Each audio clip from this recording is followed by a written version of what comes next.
Thanks very much, Philip. Now, obviously, these are communicators that are being talked to here. And what we're really trying to get to the bottom of in these new surveys are the relationships between journalists, their working practices, and communicators. This is why we're doing this. And we know that there have been massive changes. Clearly, there have been massive changes. It does seem to be, there's evidence past 6 months or so, that the newspaper industries are starting to stabilise. Some of these news, obviously, they've been hugely economically stricken for the past 3 or 4 years, largely as a result, of course, of ad revenue piling into search. Now, largely through downsizing, through cost-cutting, through laying off other journalists, these newsrooms are starting to stabilise. And this isn't just in countries such as India, Brazil, where you kind of expect this sort of driving growth. But you're seeing it in countries like Germany. You've got this, quite a healthy position for the newspapers in Germany. And again, you sort of look all around the world, and even in the US, even in the UK, there's evidence that these places are starting to stabilise, even without really having rediscovered a new revenue model. Obviously, there's a lot of sort of messing around with that. And it's largely through revolutionising what's going on in the newsroom. Newsrooms now kind of look like this. This is Daily Telegraph in the UK. And right in the middle here, this is where the editors sit. And everyone else, all the reporters sort of come out for them in a great spiral. If you go back to the time just before Philip's survey, newsrooms, they kind of look like this. Editors probably weren't as central as this. They probably weren't as involved. In fact, they'd probably be, if they worked on a broadsheet, they'd probably be on the golf course. If they worked at a British tabloid, they'd probably be in the pub. There were also quite a few other roles, things like sub-editors, which have kind of disappeared now. The people sort of busy writing headlines. Everyone's now sort of writing their own headlines.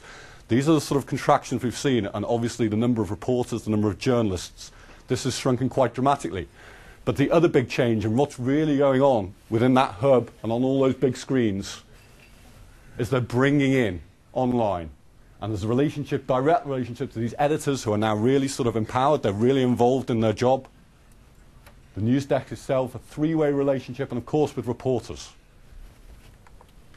And this means that all that feedback that Philip's talking about is also making its way into the news. Now, for communicators, classically the way into these kind of journalistic establishments, the way to get your stuff in the news was somewhere between there and there. If you're right at the top of your game, you might have been talking directly to the editor on the golf course or in the pub. But generally, it was coming in here. But now what you're seeing, obviously, is huge masses of information online, working its way. Am I still good? Can you still hear me? Working its way, essentially, from the public, via the internet, and then into the papers, into broadcast channels. It's creating a sort of strange media dynamic. It's creating new ways of working. This is done by a guy called Paul Bradshaw, who runs the online journalism blog in the UK. And he's looking at this, these are the ways that journalists are now working. I don't know if you can all see that. It's a little bit faded. But what he's saying is, look, there are these very definite processes of preparing our stories. This is the way we're working towards it. And, very, very quickly, you're seeing what's happening. Those sort of online alerts are bringing us the news. And we're very quickly able to sort of draft it up, put it into a package, and it's only really then that we start to think about it. And you're thinking about it in the context of all this wider media. It's being distributed out. People are coming back. They're feeding back. They're providing the context. The links to your work are providing the context. Where it sits on a search engine results page is providing the context. And then all this interactivity. Another reason why journalists are kind of a little bit more miserable these days, not only have half their colleagues been sacked, but they also, in addition to having to write their columns, they then have to watch all these comments pile in, telling them how great they are in general. Now, this is a response to Paul Bradshaw's piece. A guy called Gaurav Mishra sort of wrote and said, actually, I think it looks a bit more like this, and I think this is rather nice. But again, it's exactly the same news life cycle, but just over a time curve. So you've got your alert, and then very quickly dashed down into a blog post, then really packaged within the journalism itself. And that's not to say that all journalists are blogging. Obviously, a lot of journalists are kind of skipping this stage. But again, then you see the context, all those links coming in, where is it on the search end result page, who's talking about it, increased analysis, and then really part of a conversation. And then increasingly it becomes specialized because of the links that are coming into it that form the context in which that news is framed. I particularly like this because it really matches what we tend to see in reality. This is the first time I really got to play with massive amounts of social media data and compare it to what was going on in mainstream media. These are the Mumbai bombings, end of 2008. And when I was talking before about the nature of news changing, this is kind of what I mean. What you really saw there, I mean, this was sort of famously where the news broke on Twitter of the Mumbai bombings.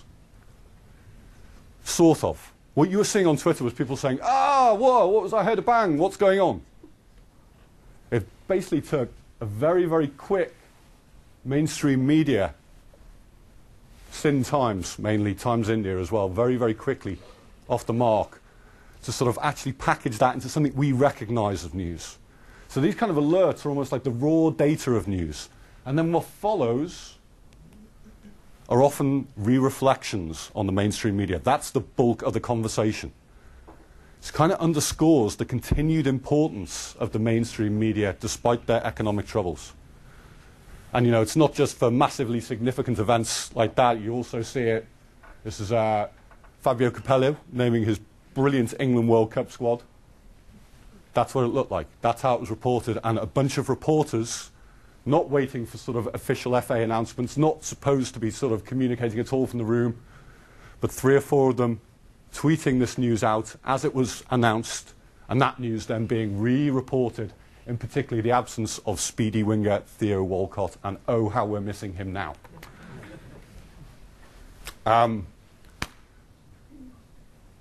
One of my favourite quotes, one of my favourite artists, this is John Cage. He obviously wasn't talking about the media, but I think it's very, very appropriate. This is, he was talking about contemporary music, classical music in the 50s. We live in a time not of mainstream, but of many streams, or that we've come to a delta. I particularly like this because it evokes the idea of a water cycle, with this stuff moving from this delta, this enormous numbers of streams moving towards a more centralized canon, and then back again. I think that's very much how it is. Sort of almost how it always was. This is like a classical news cycle, where you had mainstream media, and for the most part, what people will be talking about are things which they've kind of seen in the mainstream media. What was on TV last night? What's on the first page of Aftonbladet? But occasionally, something is kind of happening here in this chatter that is mainstream media worthy. It doesn't make the leap in one go. And back in these ancient days, maybe, you know, it would make this journey by a series of very well-defined gatekeepers. So the village gossip would pick up on it. It would find its way into the parish newsletter. From the parish newsletter into a local paper, into a regional paper, into national news and TV, if it's that important. These structures are still sort of in place, but rather than these kind of very well-defined gatekeepers, you almost have a continuum, and it's in quite a bit of flux. So you can become reasonably influential quite quickly if you have a very key bit of information. But on the whole, now this also goes back to what Brian Solis was talking about yesterday morning. On the whole, people don't generally move around as much. It's sort of, once these channels become reasonably defined, you saw it in the, you know, even when Philip was talking about the blogosphere in 2007, some of those hierarchies were reasonably well defined in certain sectors. Now in most sectors, blogosphere hierarchies are reasonably well defined. On Twitter, hierarchies within certain sectors are beginning to become defined. Even on something like Foursquare in the US, you can see these hierarchies taking shape.